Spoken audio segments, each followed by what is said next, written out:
Graça e paz, irmãos. Louvado seja o nome do Senhor Jesus por essa tarde. Aqui estamos de novo para mais um período de comunhão, mais um tempo de comunhão. E enquanto você convidar algumas pessoas aqui, espero que essa tarde seja uma tarde que o Senhor possa estar nos direcionando nesse tempo que nós tiramos para ter comunhão com Ele e com a Sua Palavra.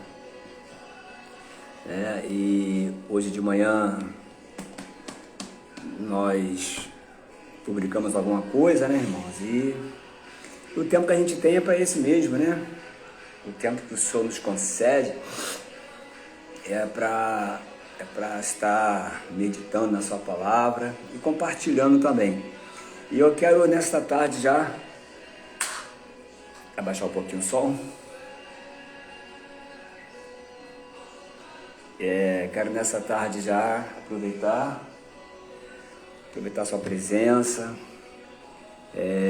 pedir você que siga-nos lá no nosso canal, né? Por enquanto nós não estamos fazendo ao vivo, né? Pelo YouTube, o nosso canal no YouTube, por conta de nós não atingirmos ainda um número de inscritos. Por isso que eu rogo, né, a vocês que nos ajudem a se inscrevendo, ouvindo lá a nossa mensagem. Tem muita mensagem lá, né, e que você possa se enriquecer com elas também, né, de alguma forma elas possam estar agregando a sua vida e você nos ajudando a conectar mais pessoas ao reino. Nós somos os conectados aos céus através da palavra, né? E também falar do nosso e-book, né? O Desvendar das Palavras, o que há por detrás das palavras que pronunciamos, né? Então, irmão, muito agregador, né? Porque eu fiz, né? Porque nós não fazemos nada se do céu não for nos concedido. Então, eu vejo que é pura misericórdia de Deus, né? Em querer nos usar para alguma coisa. Eu creio que para benefício de muitos, né? E eu louvo a Deus por essa tarde. Eu queria estar fazendo uma pequena oração, já te pedindo que você abra a sua Bíblia comigo aí, se você estiver aí comigo, no livro de Filemão, né? E nós vamos estar transcorrendo, desenvolvendo alguma coisa. São 25 versículos, não vamos ler ele todo, mas nós vamos discorrer sobre o livro de Filemão, né? E vamos tratar de um assunto, né, que é o tema que eu escolhi para essa tarde, é para a nossa reflexão. Torno a falar, isso não é uma pregação que você está acostumado a ver aí, nego pular, né, sacudiar, né? Não, isso aqui é uma comunhão, né? E o tema dessa comunhão é restaurando o relacionamento quebrado. Tá bom? Então vamos estar orando em nome de Jesus. Pai, nós louvamos a Ti, Senhor, por esse período de comunhão, por esse momento em que o Senhor nos concede, a Deus, para termos comunhão contigo. E a nossa comunhão, Senhor, é com o Pai, é com o Filho, é com o Espírito, e também é com nossos amados irmãos, com a Tua igreja, em todo lugar. Que, Senhor, te peço nessa tarde que aonde a minha voz possa estar chegando, que não seja eu, que eu me esconda por detrás da Tua cruz, debaixo do Teu sangue, e que esse ambiente seja um ambiente, ó Deus, da manifestação da Tua glória, que eu desapareça, mas que a Tua glória possa surgir no nosso meio.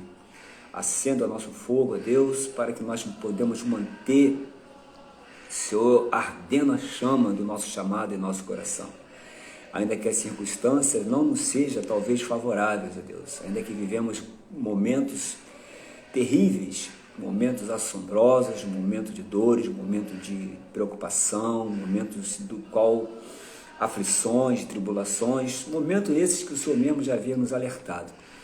Mas de que mais do que essas coisas, nós somos mais do que vencedores em todas elas, Senhor, porque nós temos a Ti. Estamos do lado vencedor. Portanto, seja conosco, restaura nesta tarde os relacionamentos quebrados, as alianças quebradas, Senhor, nas famílias, na Tua própria igreja, entre nós irmãos, a nossa família, Senhor, com o nosso próximo, com o nosso vizinho, no nosso trabalho, que podemos, ó Deus, em nome de Jesus, testemunhar, dar testemunho acerca daquilo que nós fomos chamados. Seja conosco e nos abençoe em nome de Jesus. Amém. Então, irmãos, livro de Filemon, vamos ler aqui alguns capítulos, né? Alguns versículos, e já quero começar aqui dizendo que Filemon, né, o tema da nossa mensagem é restaurando, né, o relacionamento quebrado, ou aliança quebrada, né? E num contexto, né, eu falei, são 25, né? 25 versículos, é um capítulo só, 25 versículos. E o contexto histórico do livro de Filemon é justamente o mesmo contexto, né? Ele foi escrito juntamente com Efésios, Filipenses, Colossenses, né? E Filemon, ele é mais uma das cartas da prisão do apóstolo Paulo, né? Quando o apóstolo Paulo estava preso, né? Ele estava preso, mas a palavra de Deus não estava presa, né? E ele aproveitava desse tempo e escrevia suas cartas, né? Mesmo ele não estando assim presente, mas enviava através dos seus companheiros que iam visitá-los, né? E através dali Paulo ele mandava essas cartas pastorais para as igrejas. Então, que até o dia de hoje ela serve como bússola bem para nós, né? E o nosso coração, que nessa tarde a palavra, como eu sempre falo, ela possa apontar uma direção e um norte, e que possamos ser renovados, transformados, né? Que possamos ser restaurados pelo poder que há na palavra, porque nós cremos que a palavra tem esse poder transformador. A palavra, ela tem, até no meu e-book eu falo sobre isso, né? Há algo por detrás da palavra que nós pronunciamos que vai além daquilo que nós falamos, né? Então, irmãos, esse é o histórico, juntamente com Efésios, com Filipenses, com Colossenses, foi escrito a carta de Filemon. Só que essas primeiras que eu falei, com exceção de Filemon, são cartas pastorais, ele direcionava a igreja, né?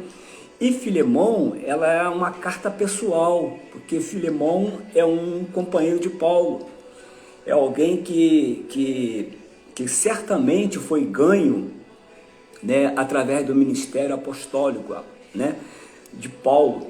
Então essa carta, ela embora seja uma carta escrita pelo apóstolo, ela não é direcionada, né, para as questões da igreja no âmbito geral, mas ela é direcionada para tratar de um assunto específico. E aqui eu já começo a glorificar e exaltar o nome do Senhor pela a sensibilidade que o apóstolo Paulo teve, né?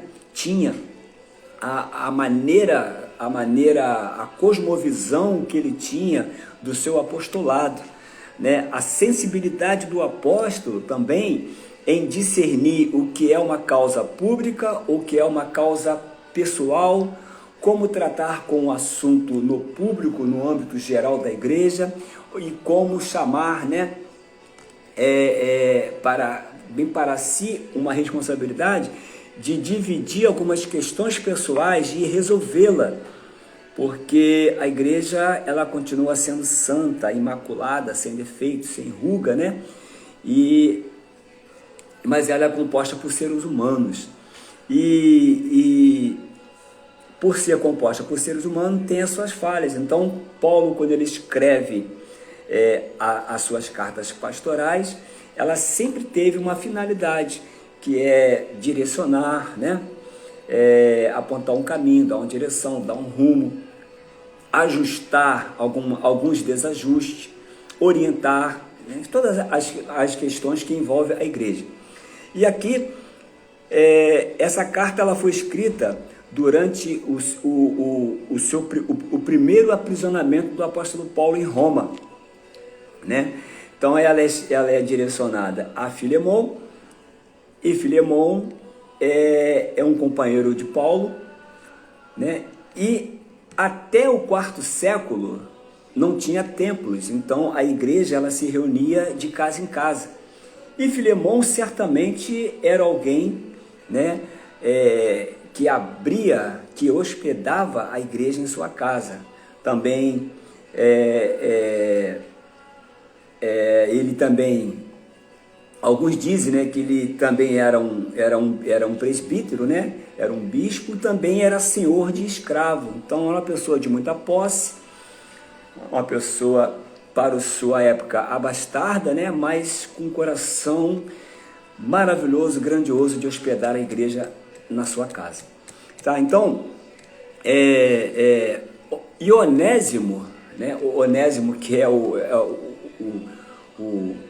ponto, o cerne da questão, né, era um dos milhões dos escravos, né, do Império Romano. Então, naquela época, né, o Império Romano tinha muitos escravos. Então, as pessoas de posse, elas compravam seus escravos, né? E Onésimo era um desses milhões de escravos que servia, que era de Filemon, tá? Então eu já começo a falar uma coisa, né? Onésimo, o contexto, eu estou dando o contexto. Onésimo, como escravo, né? Ele havia fugido, né, do seu senhor, de Filemon. Por quê? Porque Onésimo havia furtado uma quantia de dinheiro, né, e do seu senhor, e teria fugido depois de roubar-lhes essa quantia de dinheiro. Então, nesse transcorrer, Onésimo ele vai para Roma, né?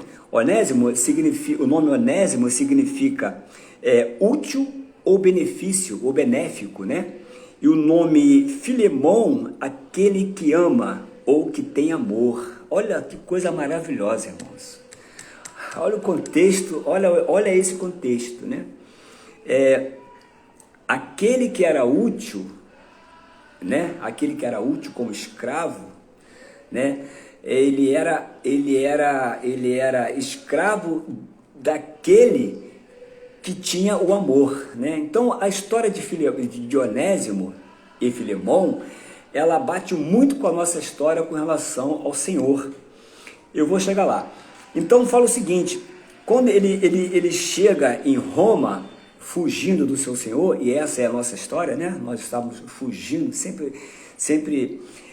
nós sempre fugimos do nosso chamado, sempre fugimos do bem do Senhor, até que um dia nos deparamos com Ele, até que um dia o Senhor vem até nós. Então, quando ele chega em Roma, e Roma é justamente o lugar onde o caminho de Onésimo cruzou com o caminho do apóstolo Paulo,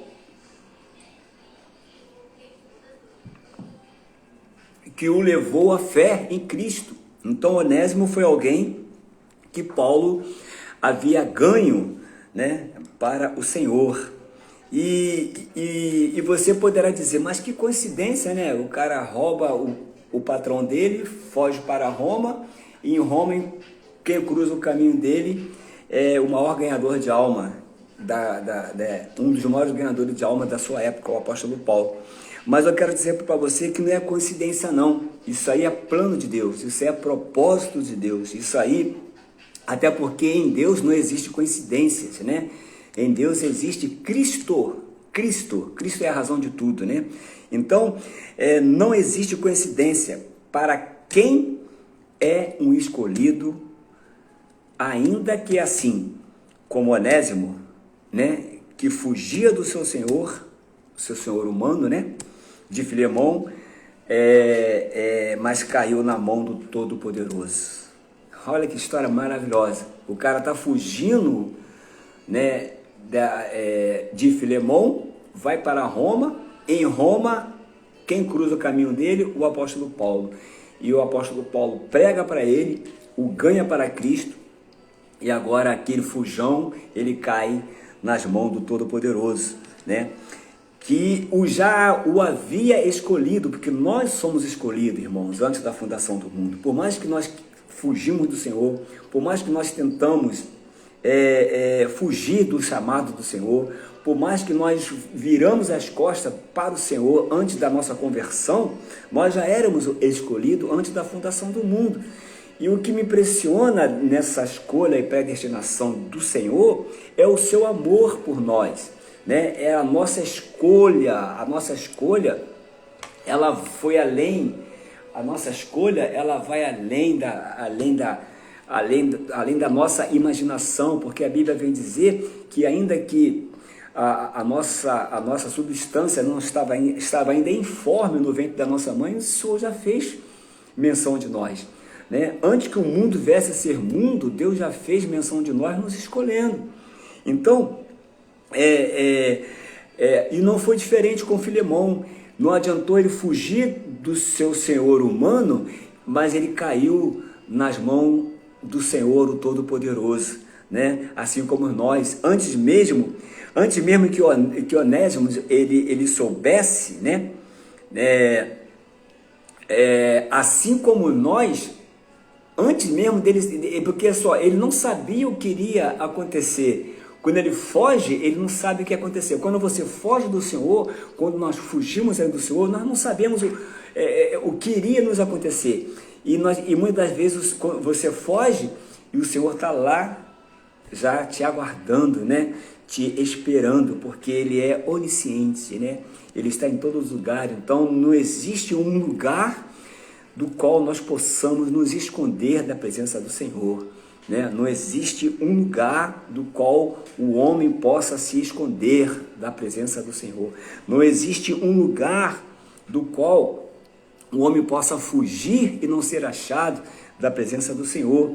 E esse livro, ele vem tratando justamente disso, desse relacionamento, né, que precisava ser restaurado. Por quê? Porque quando se fala de restauração, quando se fala de reconciliamento, de relacionamento, se fala-se de, primeiramente, nós tivemos o nosso relacionamento com Deus. Então, o primeiro item do nosso relacionamento tem que ser com Deus. É Deus com o homem. É Deus com o homem. Então, tu pode ver que sempre é Deus que vai atrás, foi Deus que foi atrás de você. Não foi você que o escolheu, mas Ele nos escolheu nele antes da fundação do mundo. Então, primeiro é Deus que vai até o homem. Lembra de Adão? Adão, aonde estás quando Adão peca? Será que Deus não sabia onde que Adão estava? O que Deus queria com essa pergunta? Ele queria que Adão fosse reposicionado, né? Ele pudesse se reposicionar e pudesse ter consciência do que ele havia feito. E o segundo item desse relacionamento que precisou ser restaurado é do homem com o seu próximo. Porque os 10 mandamentos, qual? Os 10 mandamentos foi resumido em 2, amar a Deus acima de todas as coisas e amar o seu próximo como a si mesmo. Então começa com Deus, né? Começa primeiro com Deus relacionando com o homem e depois do homem restaurado, ele vai se relacionar com o seu próximo. Tá? Então quando Onésimo foge, ele vai para Roma, e ali em Roma, quem cruza o caminho dele é o apóstolo Paulo, e ele cai nas mãos do Todo-Poderoso, né? Antes mesmo que ele soubesse o que o aguardava em Roma, ou seja, ele não foi para Roma por uma questão, talvez uma questão de fuga, uma rota de fuga, mas lá na rota de fuga estava o Todo-Poderoso, através do apóstolo Paulo, o aguardando, não para imputar, não para esfregar na cara dele o erro, o que ele havia feito, mas para o restaurar, para trazê-lo de volta ao princípio, para trazê-lo de volta para o plano, para o propósito original que Deus havia criado bem para ele. Toda criatura que existe na terra, ela foi criada com um propósito, né? E o que eu acho lindo de Deus é que ele vem até a criatura, não importando, né, a natureza pecaminosa, a natureza terrena, mas o Criador, ele vem até a criatura, né, perdida, e traz, restaura e traz para dentro do seu plano original. Então, antes mesmo que Onésimo soubesse, né, assim como nós também, que fugíamos do nosso Senhor, né, nós fugíamos bem do Senhor, nós nos escondíamos no mundo, né, porque o mundo é o lugar que nós vivemos, e também o mundo é o lugar da nossa fuga. Então, muitas pessoas hoje, elas deixam o caminho do Senhor, rota assim, bem para o mundo. Assim, toda fuga tem uma rota. Lembra de Jonas? Ele está em Bet-Refé, compra uma passagem para Tarsis, não é isso? Ao contrário de Nínive. Então, quando ele chega em Nínive, né?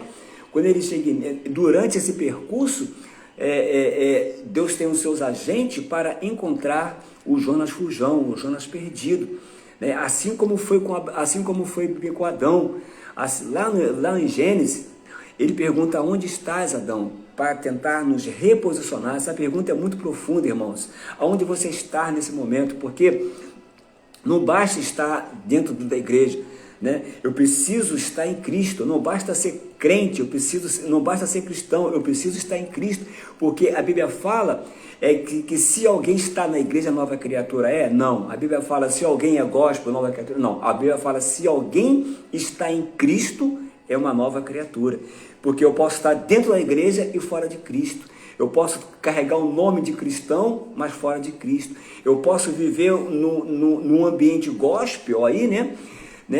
E fora de Cristo. Então, o segredo é permanecer, é estar em Cristo. Então, enquanto você pôde fugir, você fugiu, assim como eu. Mas chegou o momento do qual, através do ministério da reconciliação, que nós vamos ver mais adiante, nós fomos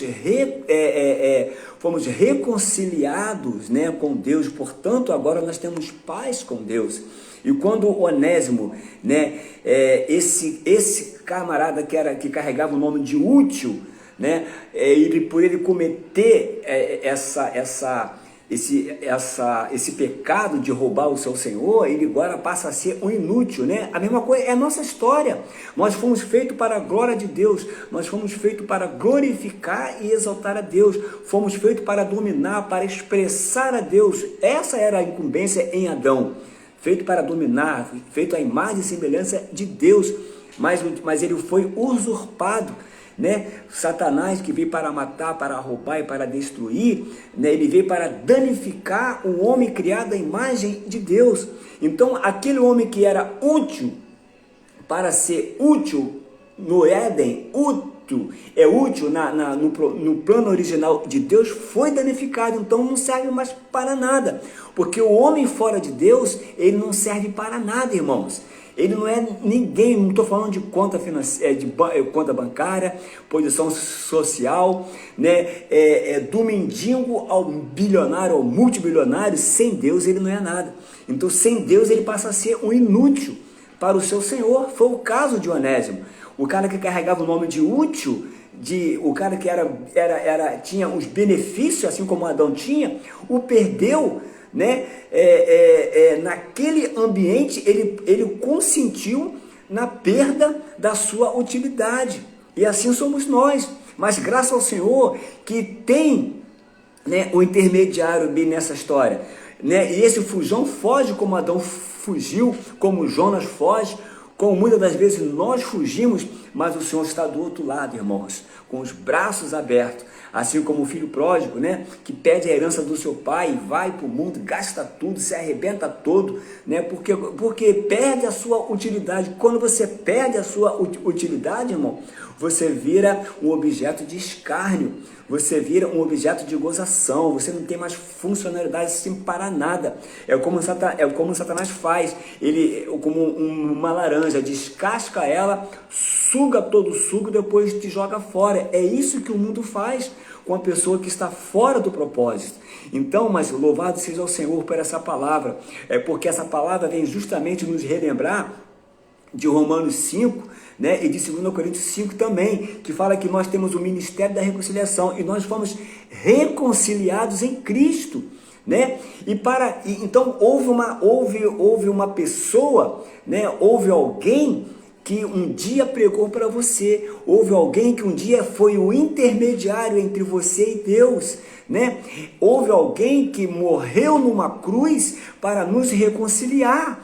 E quando ele morre na cruz, eu sempre falo que a cruz, ela une duas extremidades, a esquerda e a direita, ela une baixo e cima. Então, essa cruz, irmão, essa palavra, ela está disponível, esse ministério é para reconciliar o mundo com Deus, para que o mundo volte a ter a sua funcionalidade, para que o homem caído possa se achar. E quando Onésimo volta mais tarde para a casa de Filemão, que tem um nome que significa aquele que ama. Quem lembra aquele que ama? Aquele que ama é o Pai. É o Pai que nos ama, porque Ele nos amou primeiro. Eu amo Deus. Não, você pode até amar Deus, mas Ele te amou primeiro, né? Então, aquele que tem amor, que é o nome de Filemão, vai estar sempre com os braços abertos.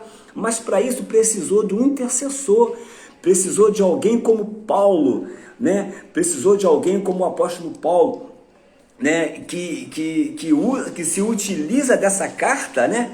E a linguagem dessa carta é o amor, não é uma linguagem autoritária de um ministério apostólico, né? E eu ganho muito que a linguagem do amor é que trouxe a restauração e a reconciliação de Onésimo para com seu Senhor, mesmo que ele havia causado dano, mesmo que ele havia roubado, mesmo que ele havia furtado, né, trazido danos talvez infindáveis, ele pôde ser reconciliado com o seu Senhor. E eu louvo a Deus, irmãos, e diz aqui, ó, no versículo 1 fala assim: Paulo, prisioneiro de Cristo. Olha só, Paulo primeiramente ele era alguém aprisionado a Cristo, né? Ele não era alguém, quando ele foi capturado a caminho de Damasco, né? Ele era livre, ele era livre para perseguir os cristãos, mas quando ele foi ganho, quando ele viu aquela luz, que ele cai daquele cavalo ali, aquele clarão, aquela voz, muda completamente, né, a vida de Paulo. Então, ele agora ele se torna, ele que estava indo para perseguir, agora ele é perseguido. Ele que tinha liberdade de maniatar os irmãos e levá-lo para Roma, aprisionado, agora ele se torna o prisioneiro de Cristo por amor ao Senhor. Então, irmãos, então fala que Paulo, prisioneiro de Cristo, eu, o irmão Timóteo, aqui, ó, Timóteo já estava com ele junto aqui, ó, ao discipulado aí, gente. Timóteo já estava com ele, ao amado Filemão, também nosso colaborador, viu? Então, Filemão era alguém que colaborava com a expansão do Evangelho.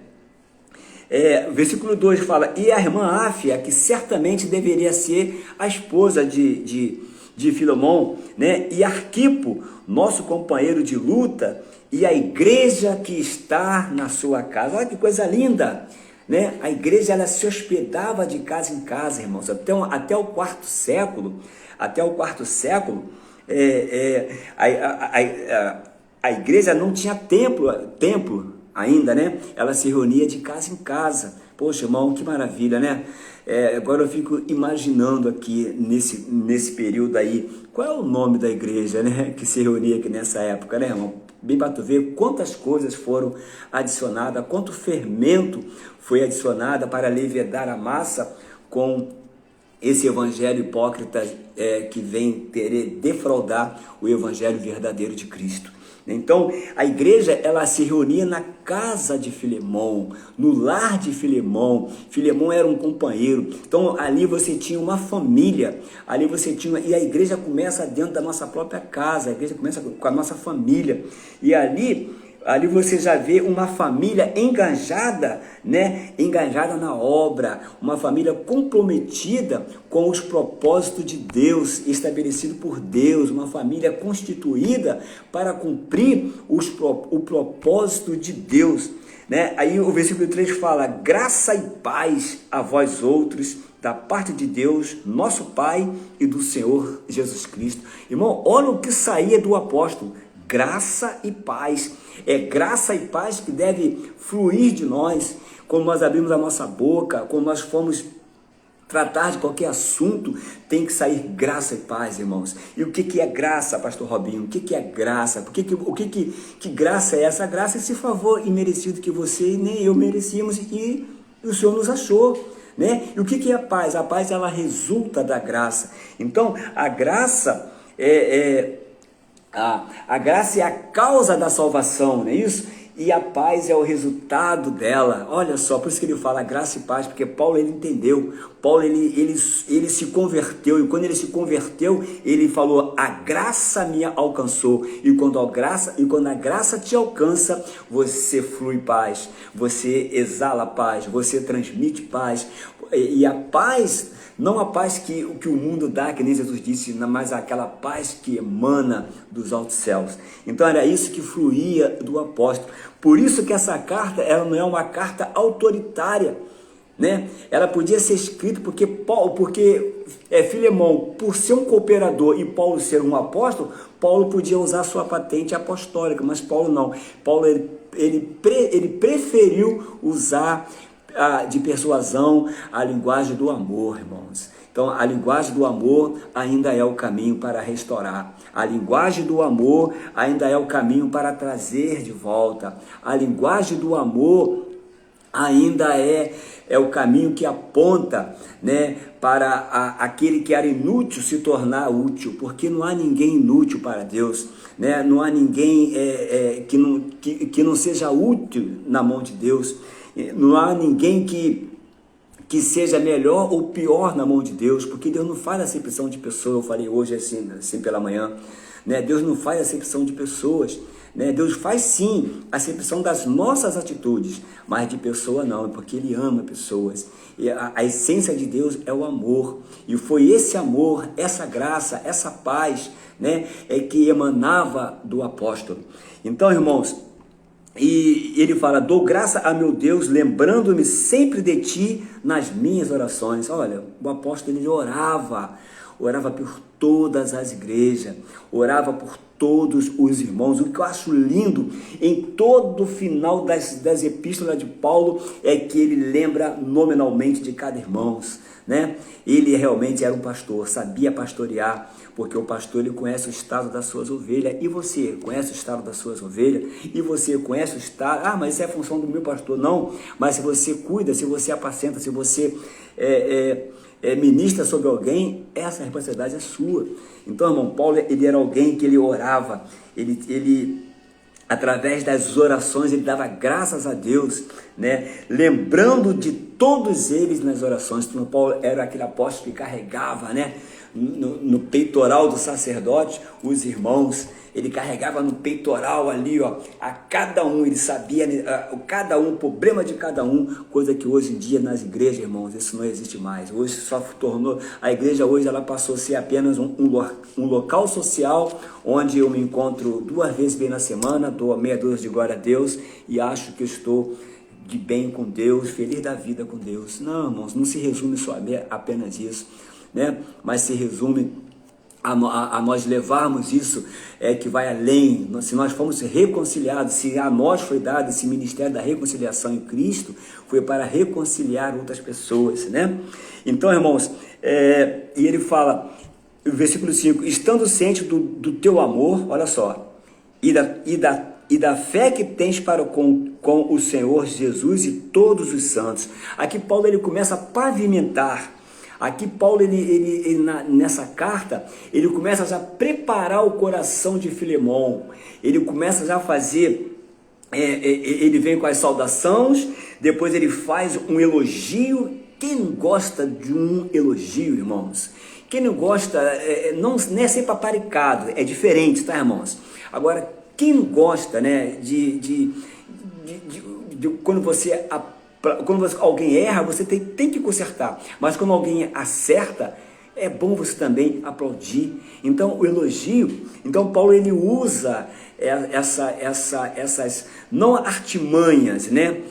Não é uma arte culturizada de coach, não. Paulo ele usa essa linguagem do amor. E quando você ama alguém, você sabe disciplinar, porque o pai ele disciplina quem ele ama, né? Mas também ele sabe elogiar, ele sabe botar a pessoa assim para cima, ele sabe estender a mão, tudo advém do amor, né? Do amor para com todos os santos. Olha só, não há acepção, não há aquele irmão que é mais bolsudo, tem um bolso mais cheio, né? Porque infelizmente é assim, né, irmãos? A política não é só no campo. A política conseguiu chegar dentro de algumas igrejas. Então aqueles irmãos que são, né, abastados são tratados em alguns lugares, né? Se esse não é o teu lugar, se onde você congrega não é assim, graças a Deus, aleluia, que continue assim. Mas na maioria das vezes, irmãos, há sim uma acepção, né? Aquele irmão que, né,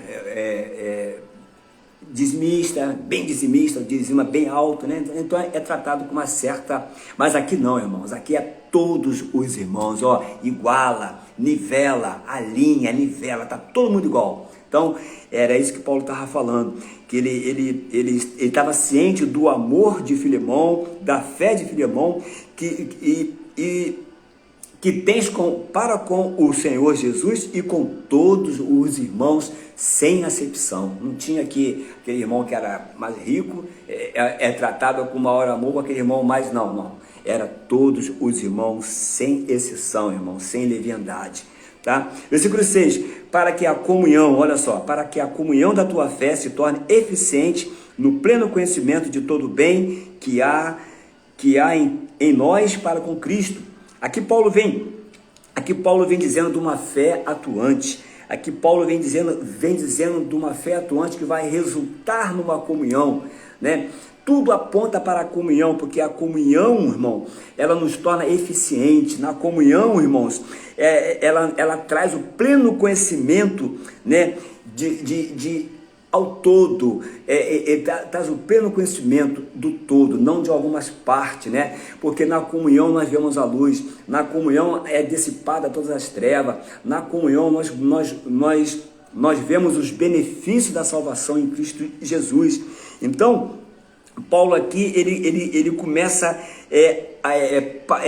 pavimentando, né? Começa afofando a terra do coração de Filemão, porque por mais que Filemão fosse esse irmão, fosse esse cooperador, fosse essa pessoa bondosa, irmãos, quando um dano é causado, irmãos, o lado humano ainda fala, né? Porque nós estamos num processo de santificação, nós estamos ainda trilhando, né? Fomos santificados lá na cruz, mas temos um processo de santificação sem a qual ninguém viverá a Deus, como diz o autor de Hebreus.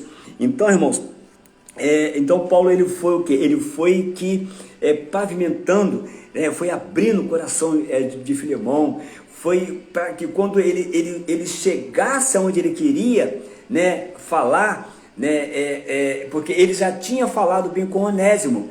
Quando Onésimo cruza o caminho de Paulo, quando Paulo ganha, certamente porque Paulo não perdia tempo, Paulo não tinha firula, Paulo ele ia direto ao ponto, Paulo não era um coach na plataforma falando um monte de baboseira, Paulo ele ia direto ao ponto, né? Jesus morreu na cruz, todo aquele que crê, aquele que nele crê, não vai perecer, mas vai ter a vida eterna. Você precisa, sim que Paulo era direto, Paulo não perdia tempo. Então o que acontece? Onésimo é ganho. Uma vez que Onésimo é ganho, Onésimo agora, uma vez que ele foi capturado bem pelo Senhor, ele agora, ele se defrontava, porque quando nós nos convertemos, irmãos, tem um benefício da salvação, mas também tem as nossas responsabilidades, que nós não podemos abrir mão delas.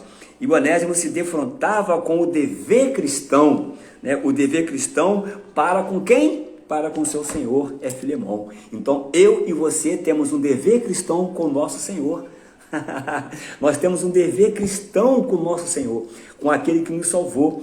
Então o que que Paulo então? Paulo ele prega para Onésimo e fala: Onésimo, ó, agora você é uma nova criatura, mas existe coisas que você precisa tratar, Onésimo. Existe coisas que você precisa tratar, porque certamente, como é que Paulo ficou sabendo, né? Você acha que um anjo desceu do céu e revelou a Paulo? Paulo era homem de oração, né? Mas é pela comunhão, não é pela fofoca, é pela comunhão. E o intuito da comunhão, irmão, é salvar. O intuito da fofoca é destruir. O intuito da comunhão é restaurar. O intuito da fofoca é distanciar. Entendeu, irmãos? Então, uma vez que o Onésimo ele foi ganho bem para o Senhor através de Paulo, Onésimo agora tinha deveres com o seu Senhor, que era o quê? Voltar lá para consertar algumas coisas, né? Ele precisava voltar à casa do seu Senhor, o seu dono, né? O que significava era voltar a casa, voltar lá em Colosso, né? Que Filemão, essa carta é escrita à igreja que está na casa de Filemão, que morava em Colosso, né? Então, Onésimo, ele precisou voltar para consertar alguma coisa que ficou lá atrás. Então, irmãos, veja bem, tem uma frase que agora me fugiu a cabeça, a memória, que fala assim,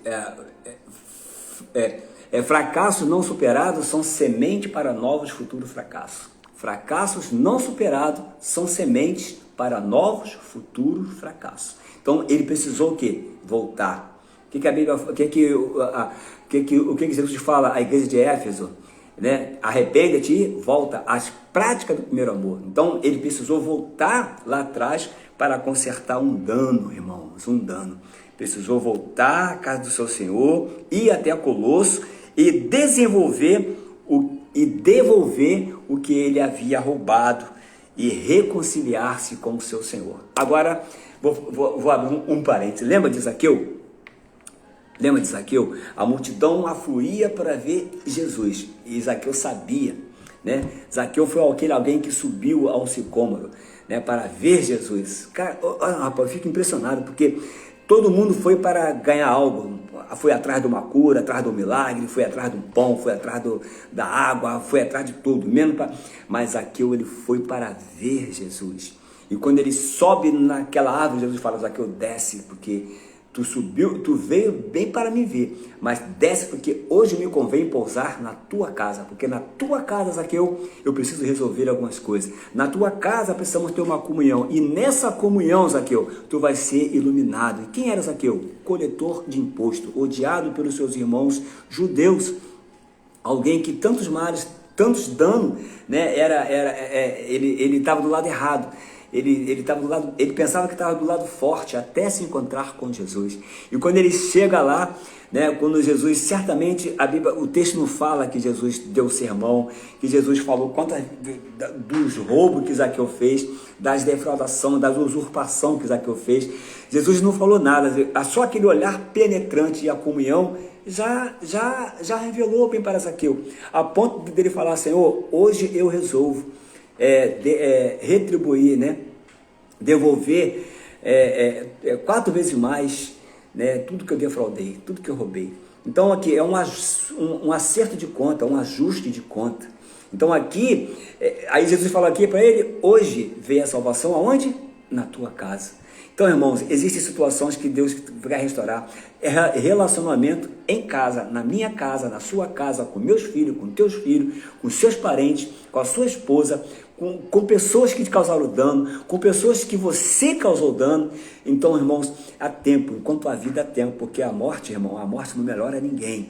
A morte não melhora ninguém, tá? Então, enquanto você está em vida. Então, Onésimo entendeu, e Paulo, ele orientou: você precisa voltar e consertar algumas coisas. Você precisa voltar e pedir perdão. Não apenas devolver, não é só apenas uma questão de devolver, né? Zaqueu, ele roubou tanto que ele devolveu 4 vezes mais. Olha o quanto que Zaqueu deve ter roubado. Não é o tamanho do teu pecado, irmãos, mas é a confissão dele, né? Não é o tamanho do seu pecado, mas é o arrependimento que você tem dele, né? É isso. E quando esse é o caminho de todo cristão, esse é o caminho que nós devemos fazer. É o caminho, muitas das vezes o caminho certo não é o caminho à frente, mas para você ir à frente você precisa consertar o que está atrás.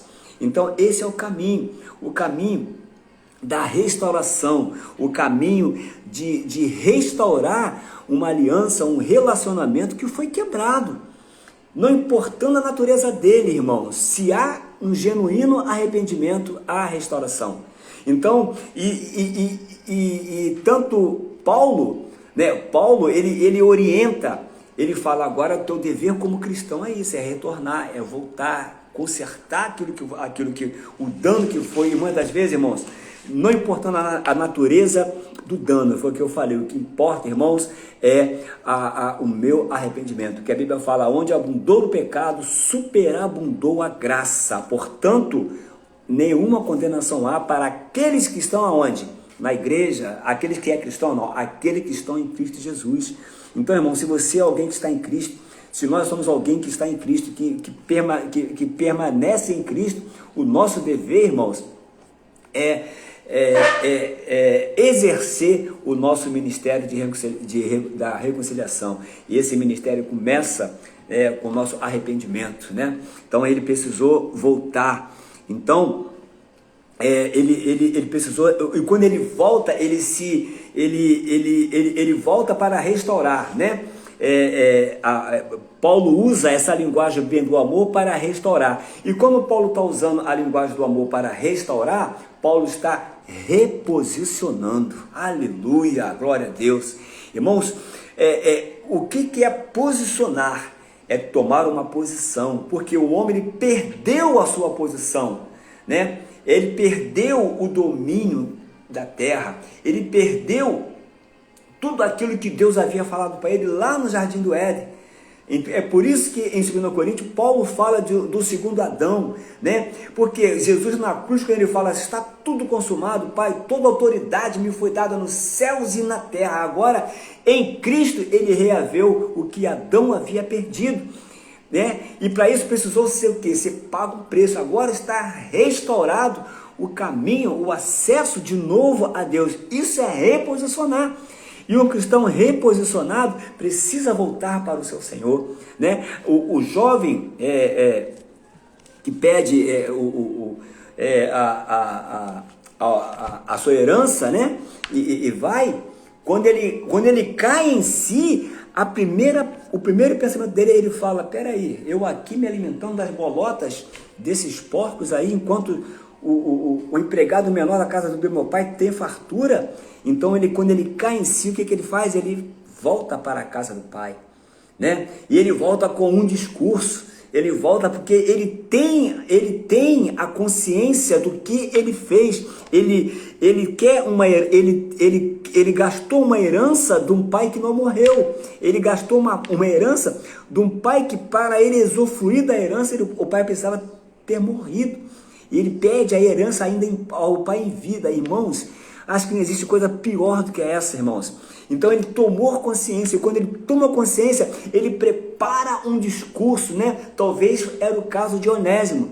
Preparar um discurso, eu vou dizer lá, eu vou chegar para ele, eu vou falar que eu estava com uma situação que, né? Eu não sei como que aconteceu, mas que nada, quando o filho pródigo chega em casa, né? O pai estava ali, ó, com os braços abertos, irmãos. O pai o pai não manda ele tomar um banho primeiro, vai tomar um banhozinho lá, vai botar um perfume, não. O pai corre, o abraça, o beija, faz uma festa, e poxa, e manda trazer roupa, manda trazer anel, mata um novilho.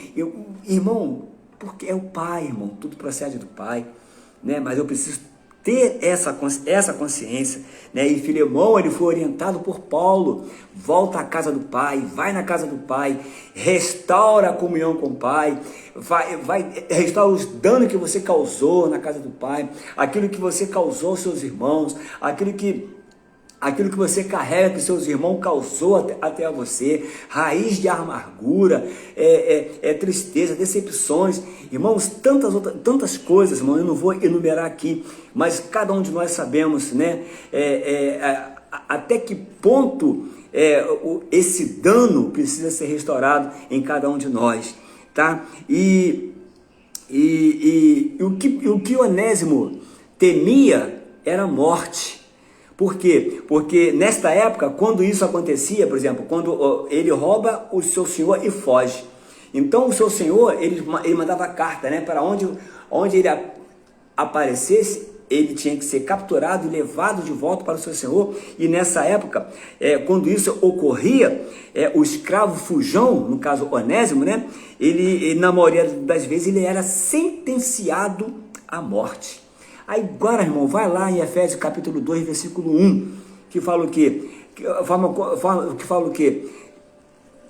Que nós estávamos mortos nos nossos delitos e pecado, e foi dessa maneira que Deus nos amou, né? Foi dessa maneira, assim como Ele nos amou nele, né? Antes da fundação do mundo. Quando nós fomos restaurados, Efésios capítulo 2, no versículo 1, ele fala que nós estávamos mortos nos nossos delitos e pecados. E quando que nós morremos nos nossos delitos e pecado? Lá no Éden, lá em Adão, ou seja, lá atrás. Então lá atrás precisou fazer alguma coisa que eu e nem você e ninguém poderia fazê-lo a não ser Cristo. Por isso que ele veio, morreu na cruz, ressuscitou ao terceiro dia, ascendeu ao céu, derramou o seu Espírito, entrou para dentro de nós e nos deu o ministério da reconciliação, porque nós éramos para ser sentenciados à morte, mas Ele nos amou, né, nos nossos delitos e pecados. Ele amou quando ele, então uma frase que eu amo demais, fala assim, me ame quando menos eu precisar, porque é mais, me ame quando eu menos precisar, que é quando eu mais preciso, uma coisa dessa aí, agora me fugiu, mas não importa a natureza, essa foi a condição que Deus nos amou, estando nós mortos. Então, na realidade, Onésimo era reservada a ele uma morte, assim como a você e a mim, mas alguém morreu no nosso lugar e nos restaurou de volta para o Pai, tá? Então, irmãos, e nós estávamos mortos em nossos delitos e pecado, e foi nessa condição, né, nessa mesma condição que o Senhor nos amou e nos trouxe de volta bem para Ele. Que coisa linda, irmãos. Aqui Paulo, ele escreveu essa maravilhosa carta, né? Eu não vou nem chamar de carta maravilhosa, eu vou chamar de uma carta intercessória. Aqui era Paulo exercendo o ministério da intercessão. Lembra quando Ló foi preso, que Abraão, né? Quando depois Ló ele foi levado lá pelos os 4 reis, Abraão vai lá. Então aqui, irmãos, essa carta de Filemão, ela não é apenas uma carta pastoral, mas uma carta pessoal, é uma carta intercessória, ou seja, Paulo aqui está assumindo, e tem algum trecho aqui que eu vou ler assim para os irmãos, Paulo está assumindo o papel, o lugar, né, de Onésimo. Ele pavimentou um contexto, ele pavimentou uma estrada para ele tratar de um assunto. Lembra que eu falei da sensibilidade do apóstolo, da habilidade que o apóstolo tinha para tratar de assuntos gerais e de assuntos pessoais, né? Então, ele sabia diferenciar o que era assunto interno, o que era assunto externo, né? E tudo isso, irmãos, é que mais me impressiona no apóstolo Paulo. E ele fala aqui, no versículo 7, pois tive grande alegria e conforto no teu amor. É o nome de Filemão, amado, né? Filemão significa aquele que ama, aquele que ama, né? Ou tem amor. E Paulo fala aqui, pois irmão, tive grande alegria e conforto no teu amor, por quanto o coração dos santos tem sido reanimado por teu intermédio. Olha o coração de Filemão. Coração de Filemão, irmãos. Paulo conhecia o coração amoroso de Filemão e mesmo assim, sabendo da nossa humanidade, sabendo da humanidade de cada um de nós, né? Paulo, talvez ele conjecturando, ele pensando assim, vai que tem alguma raiz no coração de Filemão, vai que Filemão ainda não foi tratado, porque existe área na nossa vida que precisa de tratamento, existem determinadas áreas na nossa vida que precisa de tempo, que demanda tempo para ser tratado, e Paulo ele se preocupou, mesmo Filemão sendo esse camarada amoroso, essa pessoa que tem o amor, que vive o amor, né? Ele se alegrava no conforto do amor de Filemão. Ele fala assim, por conta do coração dos santos, ele era um cara que ele reanimava, né, o coração dos irmãos através dele. Olha só, irmãos, olha só, hoje é mais fácil você jogar, o irmão está morrendo do teu lado, você passar e fingir que não vê, né, do que você o reanimá-lo. Porque muitas das vezes hoje, irmão, o que importa é meu umbigo, o que importa é a minha mesa, o que importa é o teto que me acolhe, o resto é o resto. Infelizmente, né, a igreja perdeu, ou está perdendo na maioria das vezes, a sua essência. Ela não pode perder a sua essência, irmãos. Ele fala aqui, aí ele entra na questão do pedido, olha, ele fala, pois bem, agora eu posso entrar. Ele fala, pois bem, versículo 8, ele fala, pois bem, ainda que eu sinta plena liberdade em Cristo para te ordenar o que convém, olha só, né? Prefiro todavia solicitar em nome do amor, sendo eu, Paulo, o velho e agora até prisioneiro de Cristo, né? Olha só, ele podia requerer a autoridade pastoral dele, mas olha como é que Paulo faz o pedido, olha a linguagem que Paulo usa, a linguagem de persuasão bem do amor, uma linguagem. Paulo ele usa o seu estado, a sua velhice, né, a sua idade avançada, o seu estado de prisioneiro, que ele estava preso mesmo, né? E ele fala, sim, solicito, em favor de meu filho. Olha só por que ele fala meu filho, porque o Onésimo foi gerado em Paulo. Então, quem gera é que é pai, quem gera cuida, quem gera dá conta, quem gera apresenta, quem gera intercede, e Paulo gerou. Por isso que Paulo estava intercedendo em favor do seu Senhor acerca de Onésimo, porque ele foi gerado, ele foi ganho pelo Senhor através de Paulo. Ele fala, meu filho Onésimo, né? Olha o que ele fala aqui, que gerei entre algemas, ou seja, na cadeia. Eu gerei ele lá na cadeia, na prisão. Então, irmãos, existem lugares isolados dentro de você que está sendo gerado algo. Alguém está sendo gerado, né, dentro de você, em lugares que ninguém vê, né? Muitas pessoas gostam de lugares públicos, mas há lugares secretos, irmãos, porque nada é gerado no público. Tudo que é gerado é na intimidade, é no secreto. Então, ele fala assim, versículo 11, ele antes te foi útil, atualmente, porém, não, ele antes te foi inútil. Olha só, lembra que eu falei lá do Éden? O homem foi feito para adorar, o homem foi feito para glorificar a Deus, o homem foi feito para dominar a sua imagem e semelhança de Deus, e o homem perde por completo após a queda. Então o homem que era útil passou a ser inútil. É que Paulo está dizendo aqui, né? Ele está usando essa linguagem, ele fala, porém, ele antes te foi inútil, porque ele não servia mais para nada. Ele me roubou, vai servir assim, mas para quê? Para que eu vou manter um ladrão aqui dentro da minha casa? Vai lá para fora, vai embora, e se eu achar ele, vai ficar ruim para ele, não é assim que a gente pensa? Não, mas essa não foi a linguagem que Paulo usou. Ele fala assim, porém é útil a ti e a mim.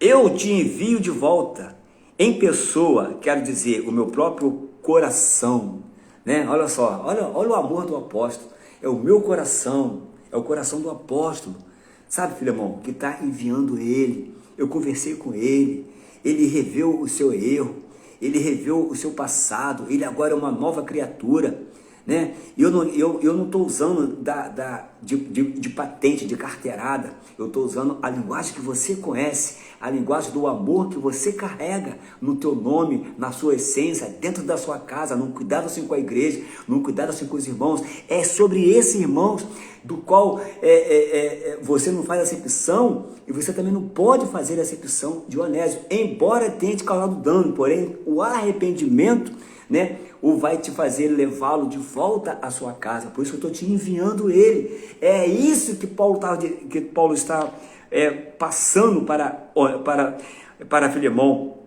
Eu queria conservá-lo comigo, ele queria que ele ficasse lá, mas Paulo sabia, né, para que em teu lugar me servir nas minhas algemas que eu carrego por causa do evangelho. Olha só, ele seria útil para Paulo lá na prisão, mas Paulo preferiu que ele fosse lá, né? Então, irmãos, ele podia servir junto com Paulo, mas Paulo preferiu antes disso, irmão, ele precisou se reconciliar com o irmão. E quando você se reconcilia com o irmão, é como uma oferta que sobe, né, como uma aroma suave à narina de Deus. Lembra aquela palavra que Jesus disse? Se quando fores ofertares, lembrares que teu irmão, não é você, teu irmão tem algo contra ti, deixa sua oferta bem no altar, vai lá, reconcilia com teu irmão e depois tu vem e oferta. E a sua oferta será aceita. É isso que Paulo está dizendo. Ele pode ser útil para mim aqui na prisão, vai me ajudar muito, mas ele precisa ir aí para se reconciliar contigo, né? Para que o serviço dele possa ser aceito, irmãos, aleluia, que coisa linda. Nada, porém, quis fazer sem o teu consentimento, ainda que eu pudesse. Paulo fala assim, nada, porém, quis fazer sem o teu consentimento, para que a tua bondade não venha a ser como que por obrigação, mas de livre vontade. Irmão, é tão ruim quando alguém faz uma coisa por obrigação para você, né? E Cristo, ele não morreu por obrigação, ele se deu por nós, né? Então, irmãos, aí ele fala assim aqui no 15, pois acredito que ele veio a ser afastado de ti temporariamente, a fim de que o possuas para sempre. Olha só, olha que ele está lembrando, ele está usando, talvez é Romanos 8:28, todas as coisas cooperam para o bem, que ele está dizendo assim, mais ou menos isso, né? Pois acredito que ele veio a ser afastado, né? Só que agora, talvez ele vai ter mais utilidade bem para você do que antes. Porque antes ele era apenas o teu escravo, mas agora, além de teu escravo, ele é seu irmão em Cristo, Filemão. Ô, Filemão, acorda. Desperta o teu amor, Filemão. Agora você não pode tratá-lo como um mero escravo, você tem que tratá-lo igualmente, né? É por isso que nas epístolas Paulo escreve em Efésios, ele escreve aquele que é servo, aquele que tem escravo, aquele que é senhor, ele escreve para todo mundo, na carta pastoral dele. E ele fala assim, o 16, não já como escravo, não receba como escravo, né? Antes, muito acima de escravo, agora, Filemão, ele é teu irmão, né? Caríssimo irmão, olha, especialmente de mim, com maior razão de ti, quer dizer, na carne ou quer no Senhor. Agora ele é teu irmão, acabou, né? Se portanto me considera, aí ele fala, se portanto tu me considera, Filemão, né? Recebe-o como o irmão, como se fosse a mim mesmo. Olha só, irmãos, olha que amor, olha que visão pastoral, olha que visão apostólica, né? O recebe como recebesse a mim mesmo, né? Ou seja, tem pessoas que você adora receber na sua casa e tem aquelas pessoas que você ainda tem repulsa em receber em sua casa. Irmãos, nós não podemos ter um coração assim, se nós ainda não agimos como apóstolos, irmão, né? A gente precisa rever alguns conceitos em nós, tá? E o quarto tópico e o final já vem dizendo assim, e se algum dano ele fez, se algum dano ele fez, se te deve alguma coisa, lança em minha conta. Olha só, cara, olha o coração do apóstolo. E eu, Paulo, de próprio punho eu escrevo, eu pagarei. Aqui eu abro um parênteses. Irmãos, a nossa dívida foi paga, não com dinheiro que Paulo podia pagar a Filemão. A nossa dívida foi paga pelo Cordeiro, com preço de sangue. Aleluia. Irmãos, aqui Paulo está dizendo aqui, Sabe que Paulo ele escreve essa carta intercessória em favor bem de Onésimo. É que ele está defendendo Onésimo, irmão. Ele está indo em defesa de alguém que foi restaurado, alguém que se arrependeu, alguém que agora está professando a fé em Cristo Jesus. Agora não é mais um mero escravo, né? Agora ele, além de escravo, ele é um irmão e precisa ser tratado como tal. Assim como Cristo intercede hoje a nosso favor diante de Deus, Paulo o fez a Filemão, por intermédio, fez em favor de Onésimo a Filemão. Então, irmãos, Paulo também ele não negou o direito de Filemão, né, sobre Onésimo, porque ele tinha direito sobre Onésimo ainda, porque ele ainda era senhor dele ainda, entendeu?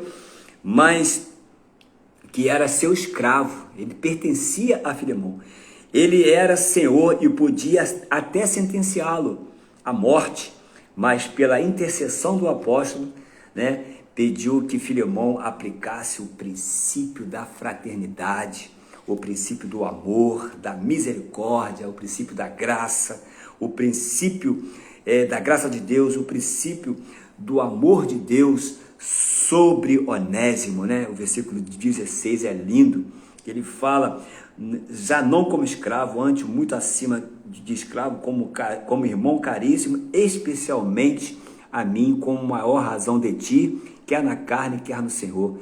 Se, portanto, me considera, o recebe como se fosse a mim mesmo. Olha que coração, né? E ele fala, se te deve alguma coisa, lança na minha conta que eu pagarei, eu escrevo, eu vou pagar a conta. Então, Paulo estava se colocando nessa condição, né, de intercessor, intermediador. E quem é o intermediador? Quem que é o maior intermediador entre o homem e Deus? É Jesus Cristo, né? Ele que é o nosso intermediador, ele que intercede por nós. Então, aqui tá. Então, Paulo pediu que aplicasse o princípio da fraternidade, bem do amor, da misericórdia e da graça de Deus sobre Onésimo. Ao mesmo tempo, Paulo ofereceu-se para pagar pessoalmente a dívida, né, que Onésimo não poderia ter pago. A mesma dívida que você e eu não poderíamos pagar diante do Senhor. Né? A mesma dívida que o teu dinheiro, por mais que você tenha, pela condição social melhor que você tenha, não pode pagar. Ninguém pode pagar o que Cristo fez por nós. Do mesmo modo como Cristo fez a cada um de nós, pagou o preço que jamais poderíamos ter pago em favor das nossas vidas. A história de Filemão e Onésimo, né, ela retrata a nossa própria história com Deus. Aleluia! Essa história retrata a nossa história com Deus. Essa história, se no Velho Testamento tem uma história de amor, de infidelidade entre Oséias, né, com uma mulher prostituta, e Deus, né, usando a vida do profeta para mostrar a infidelidade do povo de Israel com Deus no Antigo Testamento, essa carta aqui, irmãos, ela retrata muito bem o amor, né? Ela retrata muito bem o amor intercessório do apóstolo Paulo, né, pela igreja, né? Ela retrata muito bem a nossa própria história, né? A nossa própria história, que houve um intercessor a nosso favor, houve alguém, né? Houve alguém que intercedeu, houve alguém que foi, que exerceu o ministério da reconciliação, né? Ele pôde reconciliar no corpo da sua glória o pecado que éramos nós, né? 2 Coríntios capítulo 5:18 fala o seguinte: tudo, porém, provém de Deus, que nos reconciliou consigo mesmo por meio de Cristo e nos deu o ministério da reconciliação para reconciliar outros. E foi por isso que o apóstolo o fez. Entendeu, irmãos? Então, portanto, somos embaixadores de Cristo, né? E Deus faz seu apelo por meio de nós. por amor a Cristo nós suplicamos, reconcilie-se com Deus, pois foi por essa causa que Deus tratou como pecador aquele que não tinha pecado, porque nele, para que nele nos tornássemos a justiça de Deus, tá? Para que nele nos tornássemos a justiça de Deus. Então, irmãos, a igreja hoje, ela é a comunidade, a igreja nessa época, né, vou dizer assim, e hoje ela deveria dar continuidade, ela era a comunidade do amor, irmãos, né? Era onde os irmãos eram reanimados, tinham os corações reanimados, era onde nada que era meu era propriamente meu, era tudo dividido, era tudo multiplicado, era tudo multiplicado, ninguém tinha se alguém tinha uma necessidade, era suprida, né? Então, irmãos, essa comunidade do amor se chama-se igreja, né? A igreja onde o apóstolo militava, né? Que ela se resumia em amar os irmãos, valorizar os irmãos, porque é na igreja, irmão, que deve prevalecer. O que deve prevalecer na igreja é o amor. Isso Paulo tinha de sobra, irmãos, né? É o amor, é a graça, as ternas misericórdia de Deus exercida uns para com outros. Era isso que Paulo fez com Onésimo, era isso que Paulo fez com Filemão, era isso que Paulo de coisas assim especiais, né? É especial porque toda vida ela é especial, toda alma ela é especial, né? Somos ministros da reconciliação. Agora eu vou correr um pouquinho. Somos ministros da reconciliação. Precisamos ser a ponte. Qual é a função da ponte? A ponte une as duas extremidades, né? Precisamos unir os irmãos no amor de Cristo. Não ser uma cerca para isolá-los, separá-los, mas uni-los num grande amor de Cristo, tá? Fomos reconciliados com Deus. Primeiro foi com Deus e depois com o nosso próximo, né? Com os homens. Precisamos reconciliar com o próximo. Precisamos, irmãos, levar pessoas a Deus. Eu vou falar isso mais adiante, né? E o próximo, né? Quando primeiro foi a reconciliação foi de Deus com o homem e do homem com o próximo. E o próximo, né, aquele que senta do seu lado aí na sua igreja. O próximo, né, aquele que é seu filho, sua mulher, seu marido, o seu sobrinho, seu primo. Não é isso. É o próximo. O próximo é aquele que está lá fora. E eu botei aqui, não é apenas os de nossa casa ou do nosso local onde nós congregamos como igreja. O próximo, aliás, esse ministério é para ser exercido pela igreja, né? Para toda igreja, mas fora da igreja, fora dos muros, né? No mundo, é lá no mundo que o próximo está, né? Reconciliando as pessoas a Deus, exercendo o nosso verdadeiro sacerdócio. O que é um sacerdócio, né? Qual é a função do sacerdócio? O sacerdócio, ele traz Deus até o homem, mas também ele leva o homem até Deus, tá? Então, Onésimo, fugindo, né? Ele era um fujão, um escravo fujão. Então, Onésimo, fugindo, ele encontrou a boa mão de Deus, né? Que como excelente oleiro, a boa mão de Deus, que como excelente oleiro, ele trabalhou na vida de Onésimo, através de Paulo, né? Ele trabalhou na vida de Onésimo, né? Ele tornou aquele que era um vaso inútil. Lembra que Paulo escreve? Ele te foi inútil, mas agora ele é útil a mim. Então o oleiro, a obra de Deus é assim, ele pega um vaso que não serve para nada, um vaso inútil, e o torna com alguma utilidade, irmãos. Então, vou repetir, Onésimo fugindo encontrou com a boa mão de Deus, e Deus como excelente oleiro que trabalhou nele, e o tornou, né, e tornou aquele que era um vaso inútil, tornou útil na mão do seu possuidor, né?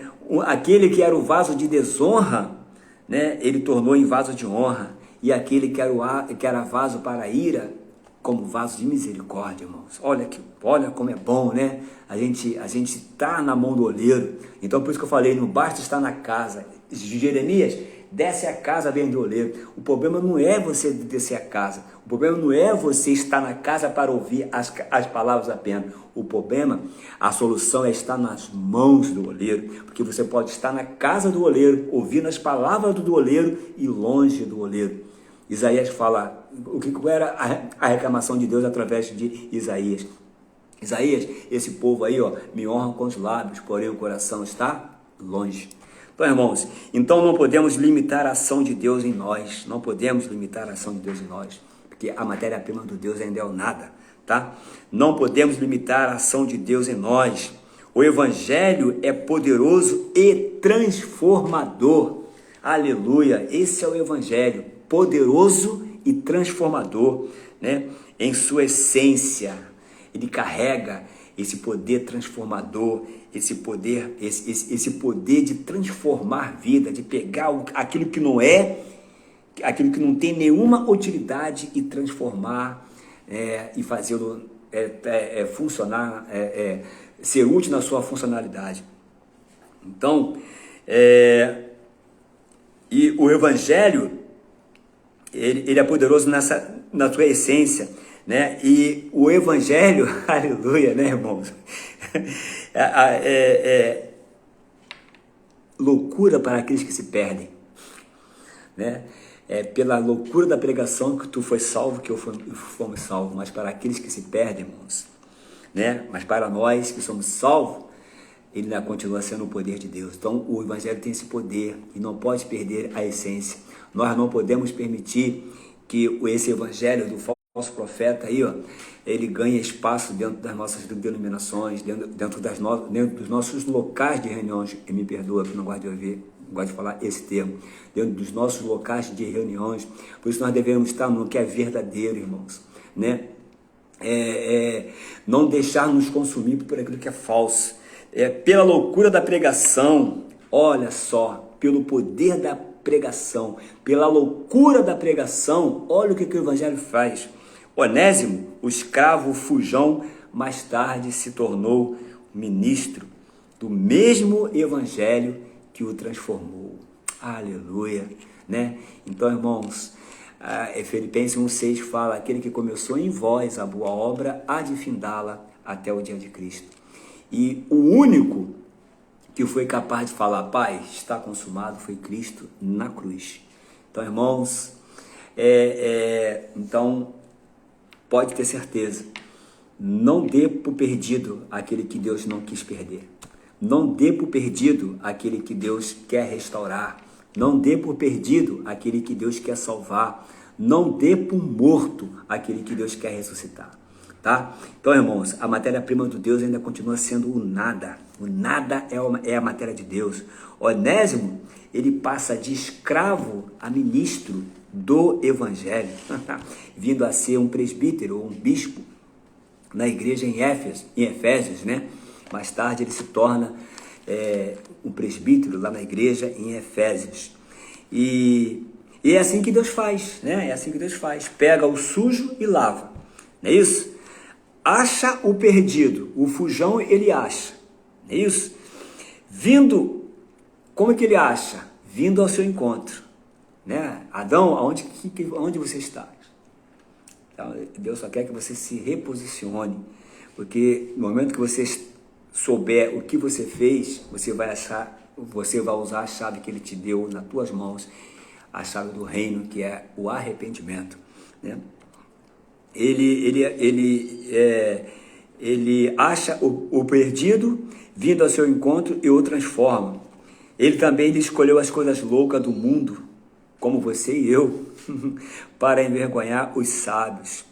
Escolheu as coisas fracas e desprezíveis para envergonhar as fortes. Escolheu as coisas humildes do mundo, aquelas que são desprezadas e aquelas que não são, para reduzir a nada as que são ou que pensam que são alguma coisa, a fim de que ninguém se glorie, né, se vanglorie na presença dele. Paulo poderia usar sua autoridade apostólica e ordenar a Filemão como este deveria fazer. Mas ao invés disso, Paulo usou a persuasão, a linguagem do amor, né, a sua idade avançada, a sua condição de prisioneiro, para fazer um simples apelo amoroso e intercessório em favor de Onésimo, né? Aquele mesmo Onésimo que era inútil para Filemão, agora se torna um ministro de Deus. É assim que Deus faz. Pega aquilo que não é e transforma, né? Pega um ladrão, né? Um mentiroso, e o transforma. Pega uma prostituta, pega uma pessoa que, né, para a sociedade não tem nenhum valor, né, e a torna como um vaso, né, como um vaso de honra, um vaso que o honre para sempre até a volta do Senhor. Então, irmãos, era isso, mais ou menos isso que eu queria trazer para a nossa reflexão nesse dia, né? Essa carta maravilhosa, e as lições que o apóstolo Paulo nos deixa, né? Acerca da sua sensibilidade, que nós possamos usar a nossa sensibilidade humana, exercer esse amor, né? Saber que assim, que o privilégio não é só nosso, mas que tem muitas pessoas ainda que precisam ouvir essa palavra, que precisa ser reconciliada com Cristo através de você e através de mim.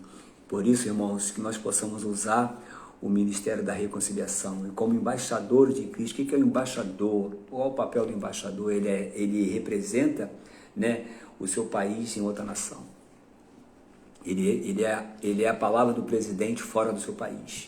Ele representa alguém, né? Uma alta patente. Nós somos um embaixador de Cristo, irmãos. Nós não somos qualquer pessoa. Nós somos concidadãos dos céus.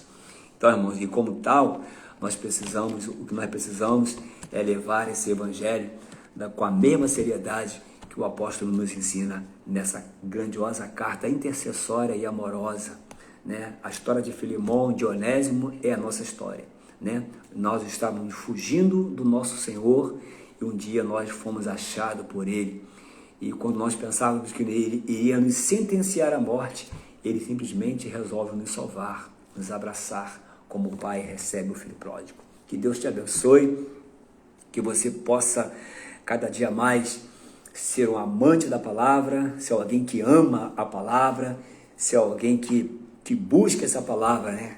E busca o Senhor, porque a palavra de Deus diz que buscai o Senhor enquanto pode achar, invocai enquanto está perto, né? Então deixa o ímpio o seu caminho, deixa o perverso o seu caminho e segue pelo caminho do Senhor. Que o Senhor possa nos levar, assim como a situação de Onésimo e Filemão foi restaurada pelo amor, pela linguagem do amor, que nós possamos rever os pontos que nós precisamos ser visto em nossas vidas, restaurar, pedir perdão, perdoar, reconciliar, usar esse ministério da reconciliação e reconciliar pessoas, e reconciliar o mundo com o seu Criador. Tá bom, meu irmão? Que Deus te abençoe, obrigado pela companhia, que você possa de fato e de verdade exercer, né, o seu chamado, cabalmente o seu chamado diante do Senhor, em prol do seu propósito eterno, do qual você foi eleito antes mesmo da fundação do mundo, tá? Que Deus te abençoe, em nome de Jesus.